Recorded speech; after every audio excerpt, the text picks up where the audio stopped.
Ramp walk తో అదరగొట్టిన నటి కూతురు ఎవరో గుర్తుపట్టారా?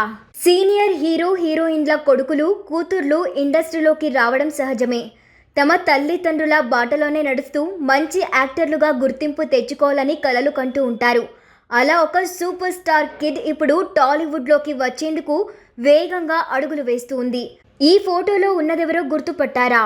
ఆమె టాలీవుడ్కు చెందిన ఒక స్టార్ నటి కూతురు. ఇప్పటికీ రచయితగా తన ప్రతిభను చాటుకున్న ఆమె ఇప్పుడు ఫ్యాషన్ రంగాల్లోనూ తళుక్కుమంది. తల్లి బాటలోనే మెల్లగా అడుగులు వేస్తున్న ఆమె నైజీరియాలో జరిగిన ప్రతిష్టాత్మక గ్లోబల్ ఎంటర్‌ప్రెన్యూర్‌షిప్ ఫెస్టివల్లో సందడి చేసింది. ఫ్యాషనబుల్ దుస్తులు ధరించి ర్యాంప్ వాక్ చేసి అందరినీ ఆశ్చర్యపరిచింది. అనంతరం తన ఫోటోలను సామాజిక మాధ్యమాల వేదికగా షేర్ చేసింది. అమ్మాయి మరెవరో కాదు, స్టార్ నటి కమ్ పొలిటీషియన్ రోజా కూతురు అన్షు మాలిక. రైటర్గా, వెబ్ డెవలపర్గా, కంటెంట్ క్రియేటర్గా మంచి పేరు సంపాదిస్తుంది ఈ స్టార్ కిడ్.